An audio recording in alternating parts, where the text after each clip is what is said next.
people are saying that any party that has a credible candidate and is not performing well, it is because of the voice of the ruling party. To discuss this with us today, we want to look at the opposition party challenges and the performance of the APC. I am joined this morning by a member of the APC communications team mainly in the grassroots and with footprint across southwest Nigeria. He is also a crusader, a renewed hope crusader. That is Mr.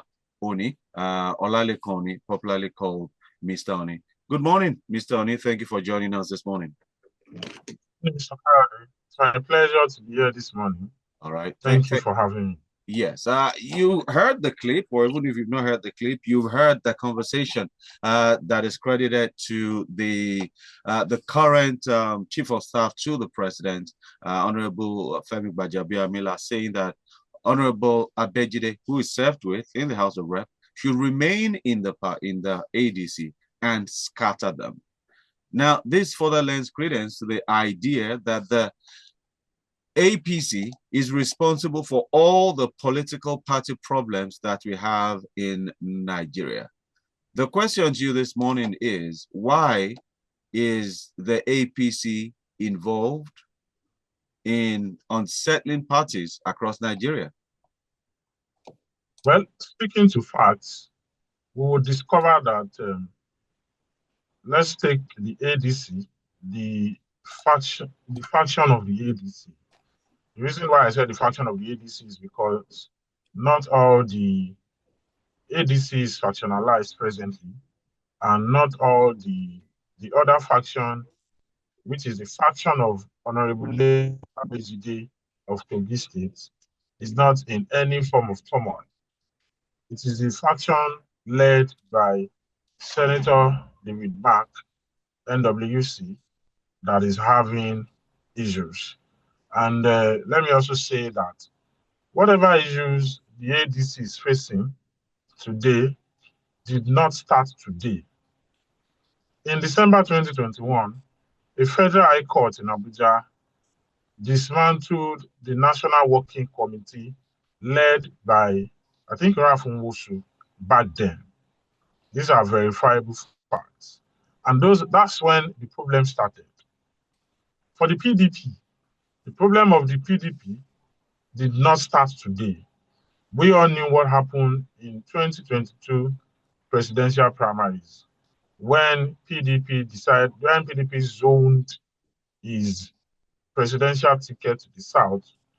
But unfortunately, and at the end of the day, the northerner Atiku Abubakar won the presidential primary of the APC, of the PDP, sorry. So if people say that the problems, all these factionalized opposition party or coalition or groups are facing today is caused by the APC, I think that's far away from the truth. And then look at the Labour Party. The Labour Party problem, that factional that broke the Labour Party, did also not start today. Going back to the days of Lamidi Apapa, the Lamidi Apapa issue did not start today also. And we have seen how it has ended. We saw how the faction went to do their convention in Abia State then, where the current factionalized Labour Party chairman, I think is in Nadi Usman, who is now the factionalized. So we saw how the Abure faction fought at the beginning, the Lamidi Apapa. We saw how the Nenadi Usman faction also came up to fight the Abure after several court injunctions, after several court judgments, and so on and so forth. So what I'm trying to say is that the bottom line is that all of the problems of the opposition parties did not start today. Let me also speak to what the Chief of Staff to the President said. The Chief of Staff to the President is a senior colleague of Honorable Leke Abejide. You rightly mentioned that, and again, they also have a relationship. He's a senior colleague, he's a friend of Leke Abejide. So, because of the relationship they share, It's like a friend advising a friend to say that whatever belongs to you, do not allow anybody to take it away. Do not allow anybody to steal it from you. Do not allow anybody to hijack it from you. Stay in your party. You have won elections back to back. Stay in your party. Do not allow anyone to take it away from you. I think that advice is on the basis of the relationship they share. It's on the basis of their friendship. It's on the basis of work. They've been in the same House of Representatives before. So for me, although whatever happens in this season, people will definitely read political meanings to it. But for me, it is nothing. For me, this is my opinion. For me, it is nothing political. It is just a friend advising a friend that what you have built over the years, do not just allow people to come in. And any friend can give such advice. Any friend can give such solidarity support to another friend to say that, look, don't allow anybody to come in. And if you also going further, we also talk about how this takeover is illegitimate. In fact, the court itself has also declared that it is illegitimate and so on and so forth.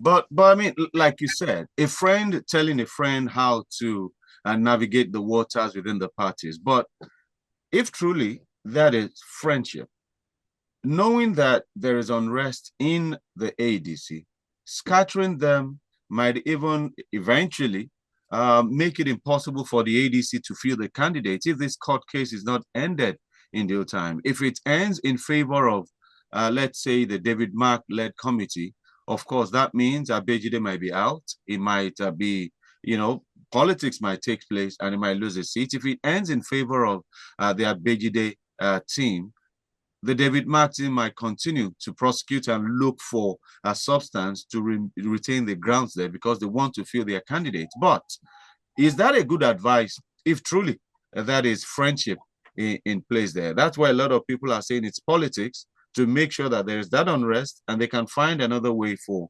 Abejide. What do you say to that? Honorable Abejide, by the way. The faction, that other faction led by David Mark, has scattered before now. So it is not whatever Right Honorable Frederick Miller said that we scattered. We've seen what court judgments have said. And also, even looking at things in that camp, we will see that there's no way that camp will not scatter. The reason is because in that camp, we have 4 or 5 over-ambitious politicians who want to pick the party ticket at all costs. So at the end of the day, there's no way that camp will not scatter. And again, the foundation is wrong. So, all right, like you rightly said about the ADC, for example, that they've had issues prior to this moment and they've struggled to sort themselves out. Of course, we know that build up to the last election, the then candidate, presidential candidate, Dumebi Kachukwu, had issues, but ultimately, these issues were resolved. It did not lead to a scare of not having candidates contest at the elections. And in fact, they won some more seats in the last elections. The Labour Party had issues in the last elections, but now that they don't have a major front runner, the issues have not threatened the existence of the party. And that is why a lot of people are saying that it feels like whenever there is an assemblage, a gathering of strong people in a particular party, suddenly their internal wranglings becomes unbearable to the extent that they might risk not being able to field candidates. And that's why a lot of people are pointed at you. For example, with the PDP and the role Yeson Wike, the minister of the FCT has been accused of playing in making sure that things are not well aligned, maybe in Rivers or in the PDP in general. You see, what I'm saying is this: when it comes to that faction of ADC, you cannot build something on nothing. How did they come about that faction? How did they come about the coalition? So you don't blame anybody for laying a wrong foundation. You don't blame anybody for hijacking somebody else's party. So the constitution of the ADC, African Democratic Congress, said that before you become a party executive, either at the world level, local government level, national level, or state level or national level, you must be a party, you must have been a party member for 2 years. That's what the constitution says. So if you come and then you join the party within 3 months, in fact, not within 3 months, the David Mark NWC came about like it was already formed and they just came to take over the party. And then David Mark became the national chairman. Aregbesola became the national secretary. Within one, they just came to take over that party.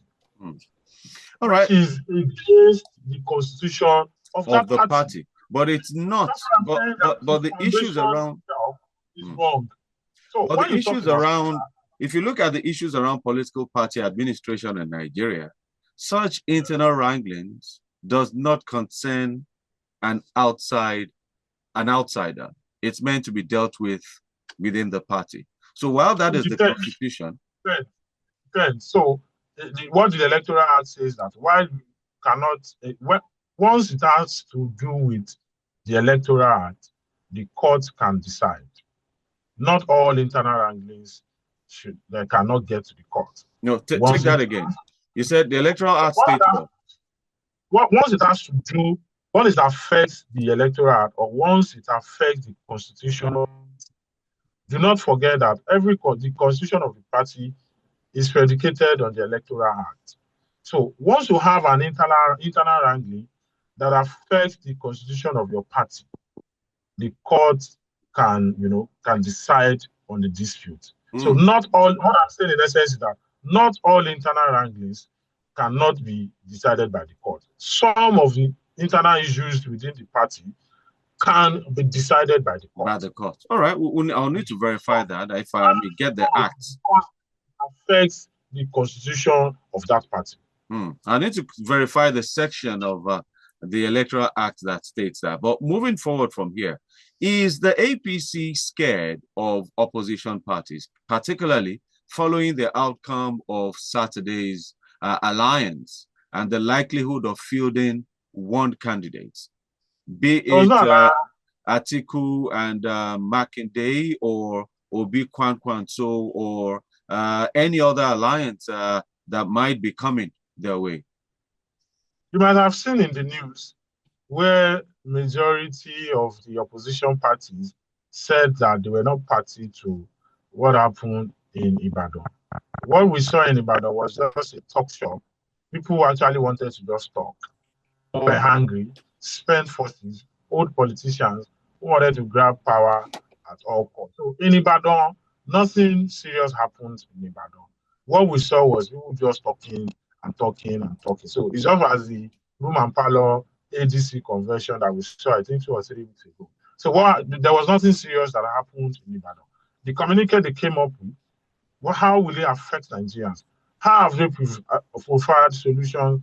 How have they preferred alternatives to whatever is happening in Ibadan? We have seen a lot of, so when you're talking about opposition parties in Nigeria, how will you exempt governors who were elected on another party? For example, leaders of opposition parties in Nigeria, you cannot, we have Alex Otti of the Labour Party, we have Siriake Dixon of the NDC, we have Ademola Adeleke of the Accord Party, we have Bala of the fractional PDP, and then we have Soludo of ABGA. In that talk shop in Ibadan, what we had was just the Makinde, who is over ambitious and wants to ensure you had Honorable Tanimu SAN as well, a fractional leader in the PDP. Thank you. And that's why he said, so once you have Makinde, that's the fractional chairman of Makinde. Once you have Makinde there, I'm talking about Mr. Makinde, you have the fractional PDP. So Makinde, who is over ambitious at all costs, how can Makinde say that Nigerians should remember Operation Wete? Then he went ahead to say that what Tinubu couldn't do for Southwest as president, he will do better. That's just blabbing as far as Nigerians are concerned. So when you talk about what happened in Ibadan, There was nothing serious that happened in Ibadan. Those who gathered in that place, there's nothing new.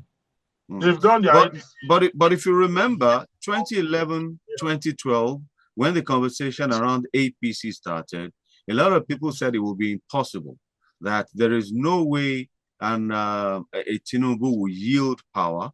There is no way Tinubu and a Buhari will work together. Even if they work together, how are they going to break the rank of the PDP? Until we started seeing defection. It started just like this. And Oh, are you no, not scared? It didn't start this way. It did not start this way. What we had in Ibadan, all of them factionalized. What we had in 2012, 2013, there was no faction. Look at the parties that came together in 2012, 2013 that formed the coalition. All of them agreed to form that coalition. CPC, no faction. NP, no faction. ACN, no faction. They all came on block. I can remember vividly that it was after the APC has been formed that the NPDP guys came. The NPDP guys, led by Saraki, were not part of the people that formed the APC. It was after it has been formed that they came before the election. So what we had in 2012, 13, 14 that led to the emergence of the APC were not factionalized at all. So that's the difference. You all agree, everybody, Nigerians agree that all of what we saw in Ibadan were a faction of PDP, faction of the ADC, faction of the Labour Party, and so on and so forth. So that's the difference. Right. Okay. So the 2013 worked because all of them came together, agreed together to form a party. Okay, and field one particular candidate. Now, while you've stated that, but let's also look at this, that one of the things that led to the downfall of the PDP in 2015 was the fact that the PDP had internal issues and PDP pulled out. In 2026, we've seen a couple of APC members in the House of Reps and in some states pull out to join other parties. We've seen that while a lot of political leaders from other parties have defected, like in Delta and in other places, River State and all these other places where they've defected, Zamfara inclusive. We know that there are internal issues going on currently within the APC in the grassroots. Is that itself not a scare that some of these members of the APC might end up working against the APC and APC would lose massively in 2027?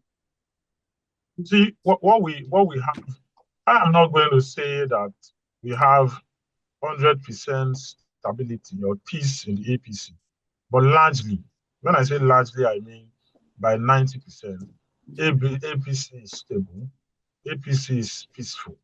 You cannot anywhere. Once you have diverse people, there will definitely be diverse interests.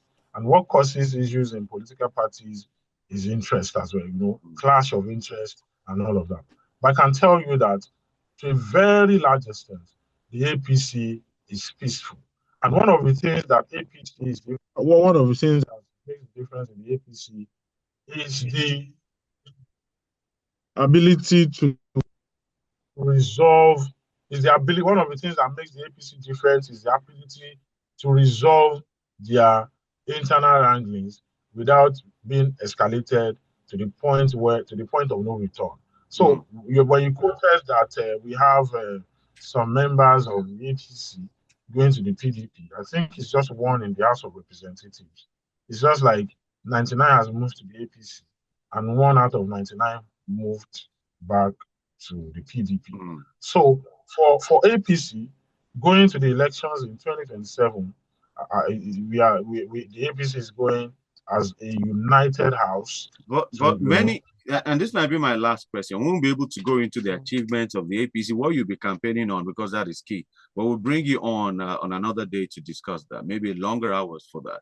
But if you say that the APC is united, why then is APC going majorly for consensus candidacy? Why not open it up and let people who have come in defected from other parties and your legacy APC members rough it out, battle it out at the polls within the party primaries. Why consensus? A lot of people are saying candidates are being imposed on registered party members, and that could lead to implosion in 2027. A lot of people that are complaining are not party members. And, but they are concerned Nigerians, because if you win and your party is not stable, you will not be able to deliver the kind of democratic dividends. They should join the party and also make their voices known. That's one thing about democracy. So if you feel that what they are doing in the APC is wrong, then form another party, start another party, join another party, and decide. Let's say, for example, those who are complaining, maybe those who are those who are in the other party. Sir, are you aware that majority of all of these parties, we also do consensus? For example, we've seen that Obi is running around. Obi will leave APC because he cannot go to the primaries.